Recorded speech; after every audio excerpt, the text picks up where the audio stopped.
Hola, Mati. ¿Sabías, Memo, que este huevo es una célula?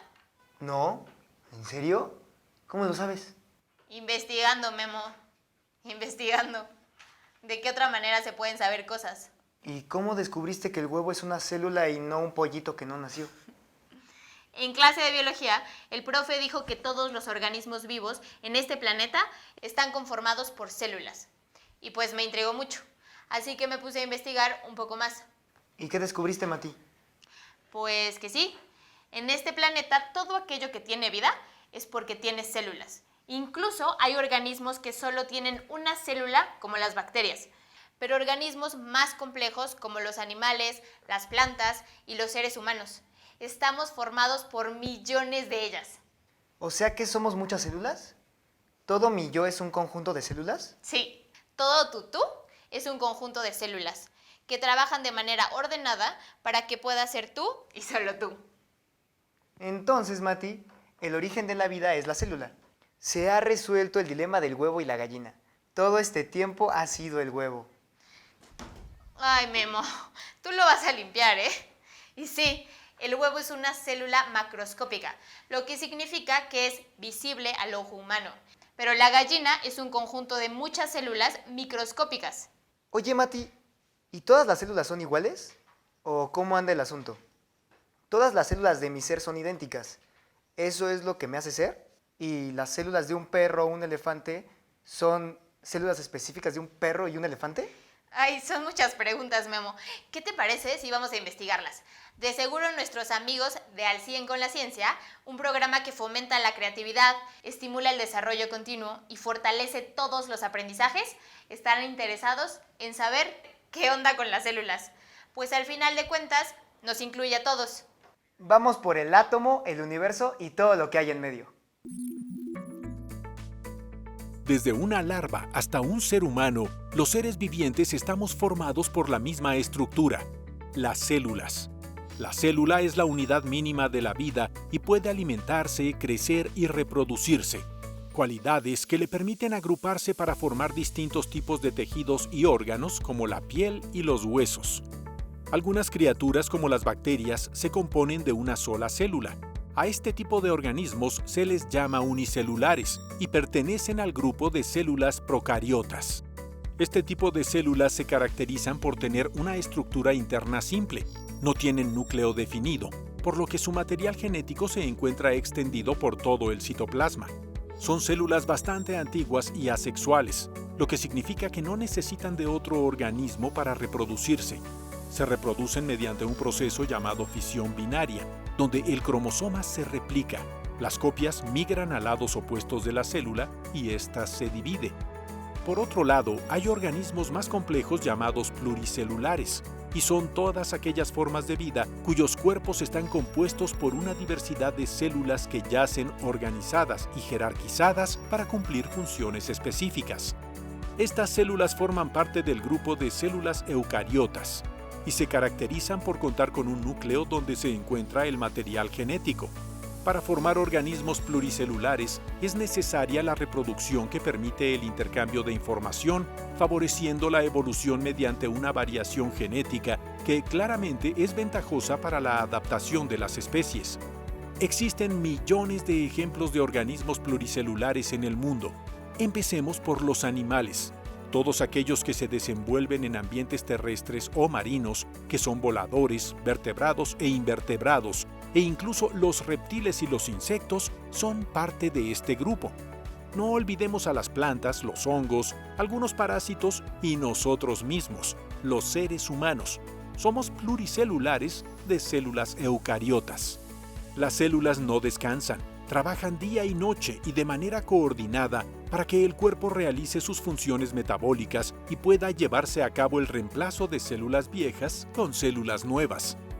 Algunas tienen un promedio de vida de pocos días como las células de la piel o de 4 meses como los glóbulos rojos. Hay aquellas que nos acompañan hasta el día de nuestra muerte como las neuronas. El gran aprendizaje que nos dan las células es que siguen un proceso ordenado y repetitivo que garantiza sostener la vida en el tiempo. No manches, Mati. ¿Todo eso hacen las células? O sea que sí dan forma a los animales y a las plantas y a nosotros. Pero, ¿cómo? ¿De qué se componen, Mati? Cuando me dicen célula, pues yo me imagino una bolita, pero seguro algo tienen adentro. Así es, Memo. Las células tienen dentro de sí mucha información y funciones muy específicas. Aquí dice que la célula animal tiene 3 partes principales. Primero está la membrana, que cubre la célula y ayuda a determinar cuáles moléculas pueden pasar al interior y cuáles no. Después está el citoplasma, que comprende todo lo que está dentro de la célula con excepción del núcleo. Y es ahí, en el citoplasma, donde se encuentran los organelos, que tienen funciones muy específicas. Y el tercer elemento es el núcleo, que es el centro de operaciones de la célula. Al ser el núcleo el centro de operaciones, ahí se almacena toda la información de la célula. En el núcleo se encuentran los cromosomas que contienen todos los datos genéticos. Porque si no me falla la memoria, Mati, las células, el ADN y el ARN tienen una relación muy estrecha. ¿Quién te viera, Memo? Nomás pareces despistado, pero andas con todo. ¿Qué pasó? Claro que pongo atención. Y para que veas que sí estoy en la jugada, ¿mencionabas algo sobre los organelos? ¿Qué es eso? ¿Qué más dice, Mati? Entonces, quedamos que en el citoplasma es donde se ubican estos organelos. Se clasifican de la siguiente manera. El aparato de Golgi son vesículas y sacos que permiten secretar hormonas, enzimas digestivas y material para construir la pared celular. El retículo endoplasmático es una red de túbulos que se encarga de transportar materiales a través de la célula. Y los ribosomas son estructuras pequeñas donde se lleva a cabo la síntesis de proteínas. Los lisosomas se encargan de destruir materiales peligrosos absorbidos por la célula para luego liberarlos a través de la membrana celular. La mitocondria permite la respiración y descomposición de las grasas y azúcares para convertirlos en energía. Y el citoesqueleto está constituido por una red de filamentos cuya función es dar forma y elasticidad a la célula, lo que permite el movimiento. Complejo y maravilloso, ¿no, Memo? ¿Qué te parece si complementamos toda esta información con nuestra invitada de hoy? Me parece una gran idea, Mati. Siempre la voz de un experto ayuda a entender mejor cualquier tema. Nuestra invitada de hoy es la doctora María de Lourdes Segura Valdés. Trabaja en el Departamento de Biología Celular de la Facultad de Ciencias de la Universidad Nacional Autónoma de México. Es investigadora en materia de biología celular y actualmente desarrolla un proyecto de investigación sobre la ultraestructura del núcleo y nucleolo por microscopía de fuerza atómica. Es coautora del libro Hibridación in situ ultraestructural de la editorial Plaza y Valdés, México. Hola, doctora, muchas gracias por la entrevista. Hola, doctora, ¿qué tal? ¿Cómo está? Gracias por invitarme. ¿Qué papel juega la generación espontánea en el descubrimiento de las células? Bueno, en realidad la generación espontánea no juega ningún papel, porque en realidad la generación espontánea, cuando se intentó explicar y demostrar que existía, fue posterior al descubrimiento de las células. Cuando las células se describen o se encuentran como componente de los seres vivos, es porque había un interés en conocer cómo estaba estructurada la materia y en particular la materia viva. Entonces lo que hubo fue un desarrollo tecnológico de instrumentos que permitieran observar más allá de lo que el ojo alcanzaba a ver. Entonces se inventan los microscopios, se inventan instrumentos cada vez más poderosos y es como conocemos que todos los organismos estamos formados por células. ¿La vida se originó a partir de una célula? En realidad, de acuerdo con Opari, a lo mejor ustedes se acuerdan, él propone que el origen es más bien químico. Primero hay un proceso de evolución química que gradualmente da lugar a seres vivos y mucho después a una célula o a células. Entonces, el origen de la vida es posterior, ¿no? ¿Todas las células eucariotas descienden de las procariotas? En realidad, las células sin núcleo dan origen por simbiosis, por un proceso de endosimbiosis, a las células con núcleo. Las células eucariotas, como ustedes saben, son las células que tienen núcleo, que tienen su material genético envuelto en una doble membrana que se denomina envoltura nuclear, y estas células tienen su origen en procesos de endosimbiosis de células procariotas, que no tienen núcleo, en las que su material genético está desnudo en el citoplasma. A ver, criatura eucariota, dime, ¿cuál crees que sea la diferencia de una célula animal con una vegetal? Nosotros como mamíferos placentarios que somos, pues ya vimos cómo se compone una célula animal. Pero, ¿qué onda con las plantas? Porque también son eucariotas. O sea que no son tan distintas de nosotros, ¿o sí? Ah, vamos a ver qué nos dice la biología. Las células vegetales, a diferencia de las animales, es que las primeras tienen una pared celular por fuera de la membrana que les da rigidez, además de cloroplastos que se componen de algunos pigmentos como la clorofila. Por eso su color, lo que también permite el proceso de fotosíntesis. Mira qué padre esto, Memo. Las células vegetales toman del sol su energía y la convierten en energía química para crecer y vivir. O sea que sí hay diferencia entre células animales y vegetales, pero también hay similitudes, como por ejemplo que ambas contienen un núcleo que es el centro de operaciones y organelos como la mitocondria y el citoplasma, por mencionar algunos. Vaya que sí. Pero ahora me pregunto lo siguiente. ¿Quién o quiénes investigaron todo esto? ¿Desde cuándo sabemos que las células son la unidad mínima de la vida? Y como dijiste hace ratito, ¿qué onda con el ADN? ¿Por qué todos mencionamos la dichosa prueba de ADN? Pero seré honesta, Memo, no sé qué significa.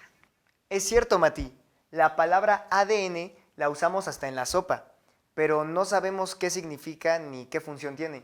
Yo solo sé que su forma es como una escalerita torcida y que guarda información genética, pero no creo que eso sea todo. Qué padre las personas que se dedican a investigar todos estos temas. Yo quisiera ser bióloga celular y volverme una promotora de la ciencia. Es que es fascinante. Sí, y descubrir más cosas. Es lo que a mí me gusta de la ciencia y los científicos, que siempre se comparten la información y se queda para que otro científico en otro país o tiempo retome el trabajo y haga nuevas aportaciones. ¿Qué te parece si seguimos platicando con la doctora Segura Valdés? Y de paso nos enteramos por qué estudió lo que estudió. Vamos, Mati. ¿Qué es el ADN? Bueno, el ADN es una sustancia química que es una molécula, también podemos llamar la molécula, que es rica en azúcares y nitrógeno, que la forma en que está organizada dentro de las células es un polímero de varias moléculas conocidas como nucleótidos, y esa secuencia en la que están organizados los nucleótidos es lo que nos permite entender el fenómeno de la herencia. Ahora que entendemos este código, sabemos también que es una molécula molde a partir de la cual se van copiando información para traducirse en otras moléculas. Y como más se conoce es como su traducción en proteínas, las proteínas que forman parte de nuestros cuerpos. ¿Qué es el ARN? El ARN es el ácido ribonucleico, que es muy similar al ácido desoxirribonucleico. Una de las diferencias importantes es el azúcar de la que están compuestos, porque en este caso es ribosa y no desoxirribosa como en el ADN.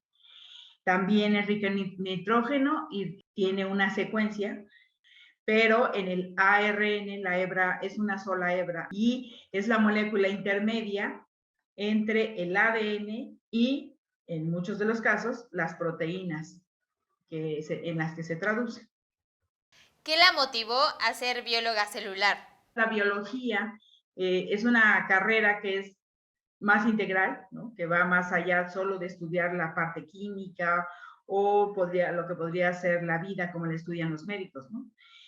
Cuando yo termino la carrera de biología, decido hacer la especialidad en microscopía electrónica, y con esto descubro todo lo emocionante que se puede ver a través de los microscopios y cómo interpretar los procesos celulares. Entonces, la manera de acercarme al estudio de la naturaleza es a nivel microscópico y pues no hay otra forma, según yo ahorita incluso, que es a través de la biología celular, que es integrar la estructura y la función de los fenómenos que ocurren en un proceso, en el proceso de la vida.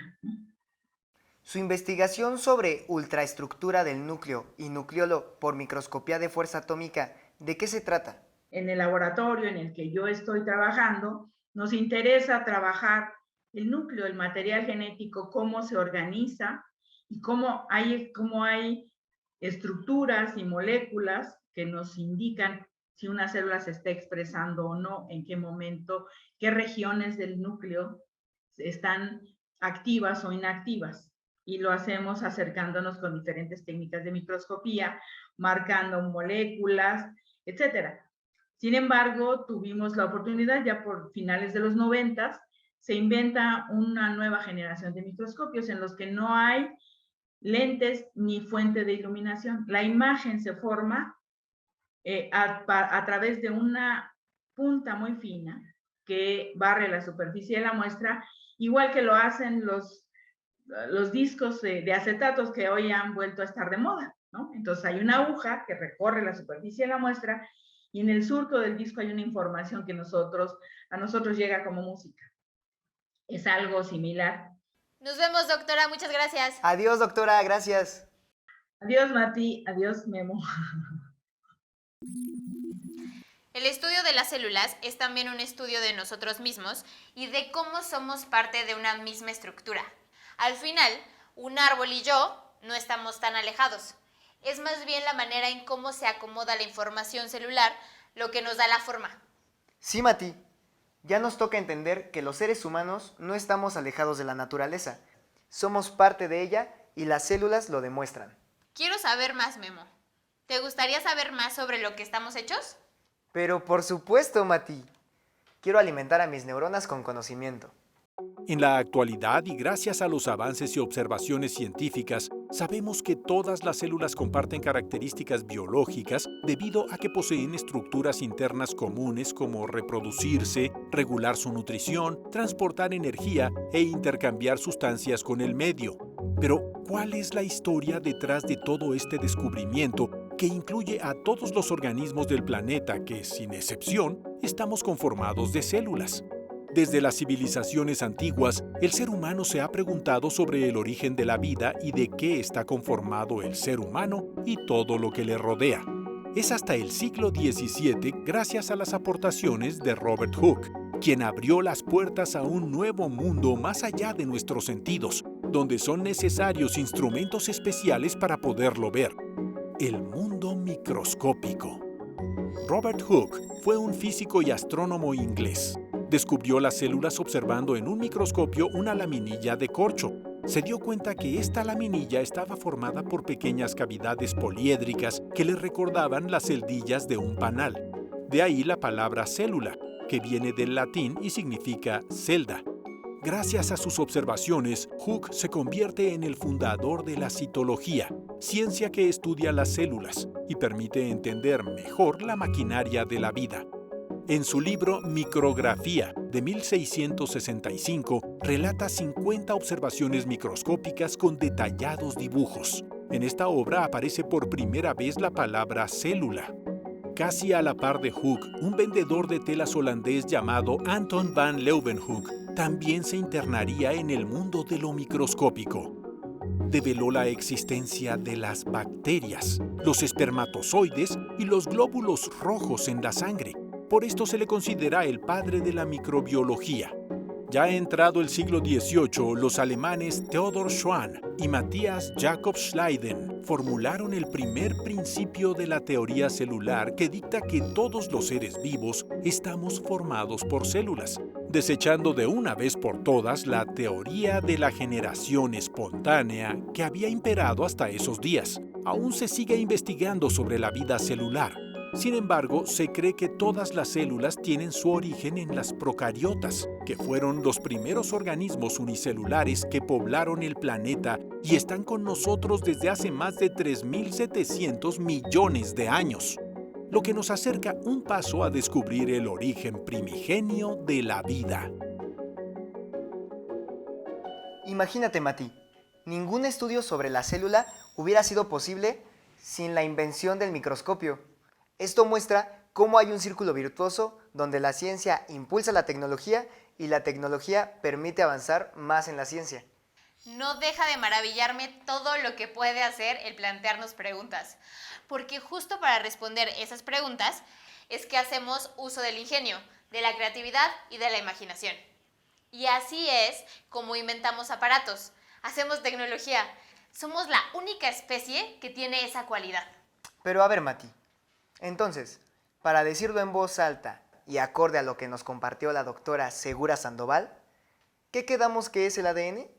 El ADN, también llamado ácido desoxirribonucleico, es una macromolécula que está en todos los organismos y una copia exacta de esta se encuentra contenida en cada célula del cuerpo. Ahí está la información genética para el desarrollo, el funcionamiento, crecimiento y reproducción de todos los organismos. Y el ARN también es una macromolécula y cumple la función de decodificar y controlar la expresión de los genes contenidos en el ADN. La información va creciendo, Memo. ¿Cómo es posible que una célula tan pequeñita sea tan poderosa?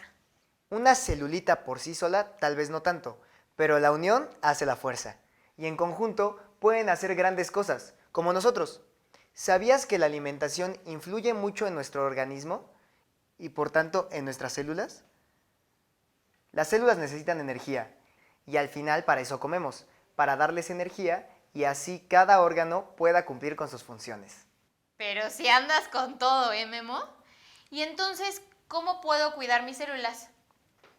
Escucha, para evitar daño celular es importante seguir estos consejos. Descansar bien y dormir 8 horas. Evitar el consumo de alcohol y tabaco. Hacer ejercicio. Obvio, comer sanamente.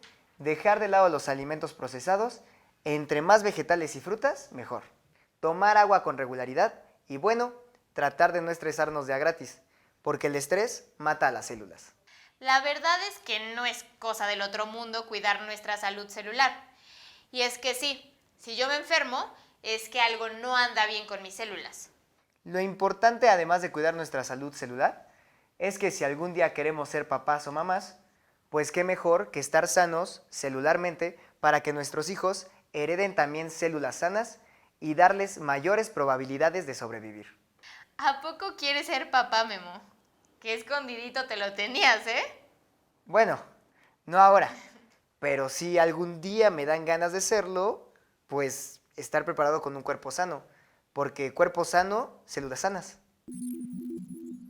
Memo, me gustaría recomendar un libro para aquellos que quieran saber más sobre el maravilloso mundo de las células. ¿Cómo se llama, Mati? ¿Dónde lo podemos conseguir? El libro se titula ¿Cómo funciona una célula? Fisiología celular, de Antonio Peña, y es del Fondo de Cultura Económica. En la página del fondo lo puedes encontrar en su versión electrónica. ¿De qué trata, Mati? La neta sí me interesa. No pensé que hablar de células me atrapara tanto. El doctor Peña procura acercar al lector al conocimiento de algunas de las funciones generales de las células, de modo que podamos asomarnos al fascinante mundo de las estructuras y las funciones tan extraordinarias que tienen cabida en un espacio tan pequeño.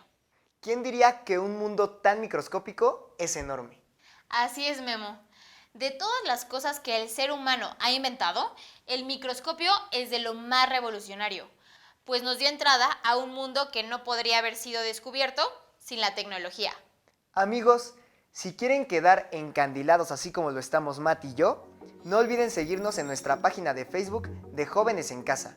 También les recordamos que los horarios de transmisión y la síntesis de los programas están en la página jovenesencasa.cep.gov.mx y en YouTube están todos los programas. ¡Hasta la próxima!